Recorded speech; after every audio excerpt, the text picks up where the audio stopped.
Hoy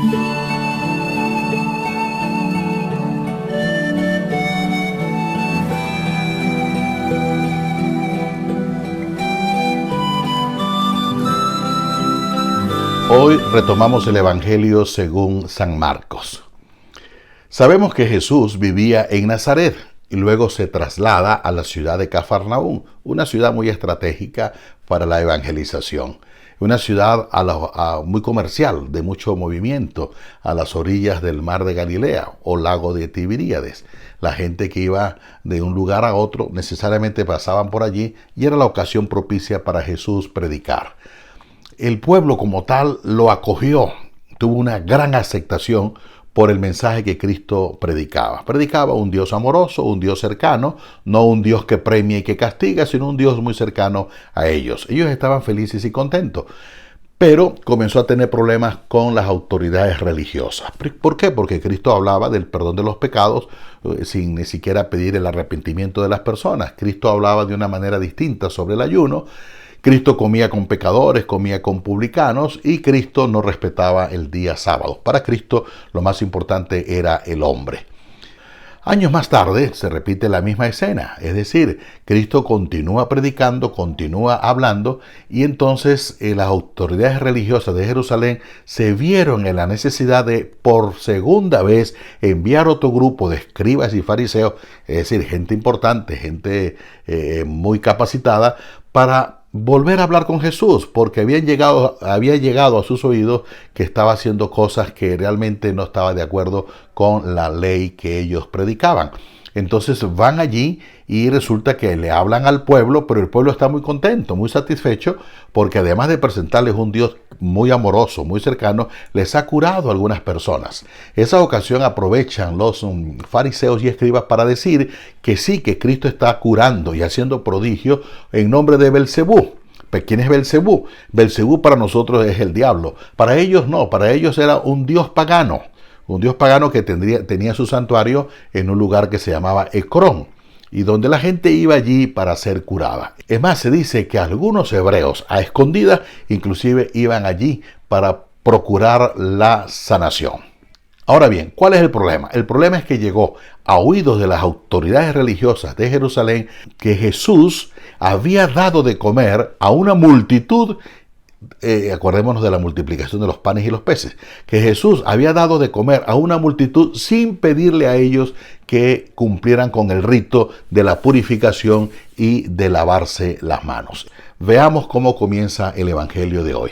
Se reúnen junto a él los fariseos, así como algunos escribas venidos de Jerusalén, y al ver que algunos de sus discípulos comían con manos impuras, es decir, no lavadas. Esto para ellos era un comportamiento muy escandaloso, que Jesús no se lavara las manos y que sus discípulos también hicieran lo mismo. Ojo, no se trata de una práctica de higiene, ya que las purificaciones venían después que ellos se aseaban el cuerpo. Entonces, más que higiene, es un acto, un rito religioso. Es bueno recordar que en el libro del Éxodo existen algunas explicaciones de cómo purificarse, pero estas purificaciones correspondían única y exclusivamente a los sacerdotes. Pero los fariseos habían tratado de convencer a la gente de que no solamente los sacerdotes tenían que mantener este tipo de purificación, sino que todo el pueblo, ya que todo el pueblo era un pueblo que tendría que mantenerse puro, era el pueblo escogido por Dios. La violación de este precepto religioso fue lo que motivó a que las autoridades religiosas enviaran a Cafarnaúm un grupo de escribas y fariseos a interrogar a Jesús. Y uno se pregunta, ¿y era tan grave este asunto? Uno se pregunta porque uno no conoce las normas judías. Por eso el mismo evangelista trata de explicarle a sus oyentes, a sus lectores, ya que él está escribiendo a la comunidad de Roma, y les explica de la siguiente manera. Es que los fariseos y todos los judíos no comen sin haberse lavado las manos hasta el codo, aferrados a la tradición de los antiguos. Y al volver de la plaza, si no se bañan, no comen. Y hay otras muchas cosas que observan por tradición, como la purificación de copas, jarros y bandejas. Cuando se refiere a la tradición de los antiguos, recordemos que Moisés en el monte Sinaí recibió la ley. Y esa ley escrita en lo que llamamos los 5 primeros libros de la Biblia, la Torá. Pero además de la Torá, ellos tienen el Talmud. Y el Talmud es un libro que recopila todas aquellas tradiciones orales. Y allí en el Talmud se explica la forma, la manera y la cantidad de agua que debe usarse para purificarse las manos. Y luego el evangelista, después que les aclara un poco esta parte, también les dice que al regresar de las plazas ellos tienen que bañarse, tienen que purificarse por si tocaron a alguna persona impura, un objeto impuro, por si sin querer tropezaron con una mujer que tenía el periodo menstrual, por si tocaron algún ídolo pagano, en fin.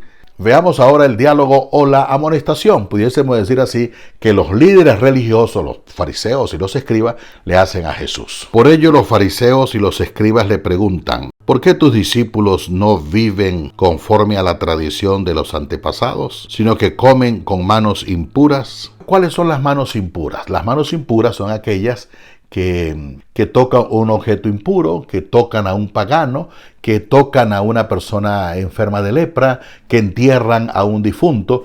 Esas son las manos impuras. Y entonces, ¿cómo hacer para purificar esas manos impuras? Cumpliendo el rito estrictamente tal cual como lo tenía prescrito el Talmud.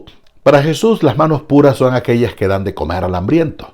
Son aquellas que dan de beber al sediento, son aquellas que visten al desnudo. Las manos puras para Jesús son aquellas que acobijan al que no tiene casa, son aquellas que acarician o están cerca y curan al enfermo, son aquellas que se extienden para levantar al caído. Esas son las manos puras para Jesús.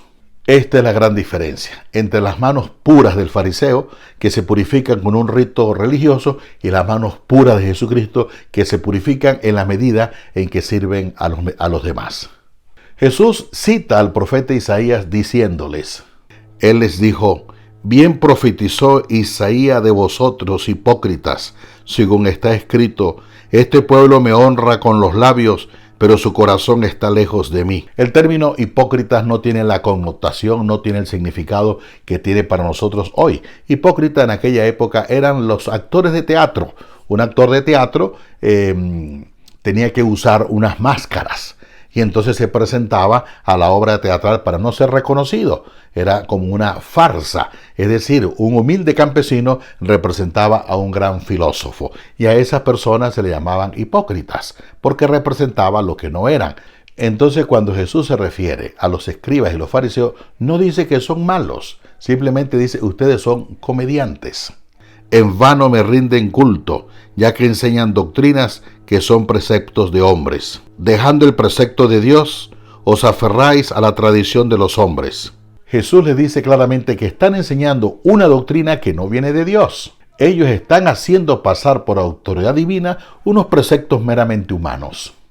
Ahora Jesús viene a explicar qué cosa hace impuro al hombre. Llamó otra vez a la gente y les dijo: oídme todos y entended.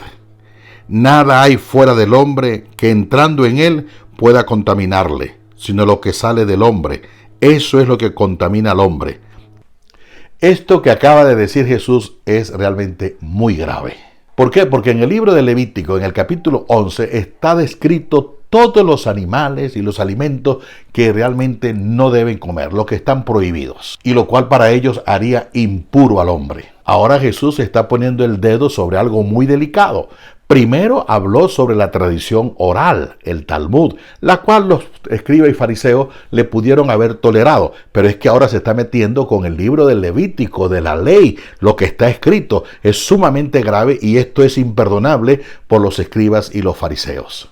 Por lo tanto, Jesús, al declarar que todos los alimentos son puros, en cierta forma está en contra de lo que está escrito en el libro del Levítico. O quiere decir que están equivocados o que no reflejan verdaderamente la voluntad divina. Porque de dentro del corazón de los hombres salen las intenciones malas, fornicaciones, robos, asesinatos, adulterios, avaricias, maldades, fraude, libertinaje, envidia, injuria, insolencia, insensatez. Todas estas perversidades salen de dentro y contaminan al hombre. Aquello que hace impuro al hombre no es lo que el hombre come, sino aquello que sale dentro del hombre. Y Cristo hace una descripción de 12 actitudes que realmente hacen que el hombre sea impuro. Porque estas 12 actitudes impiden la comunicación del hombre con Dios. Que tengan todos una feliz semana.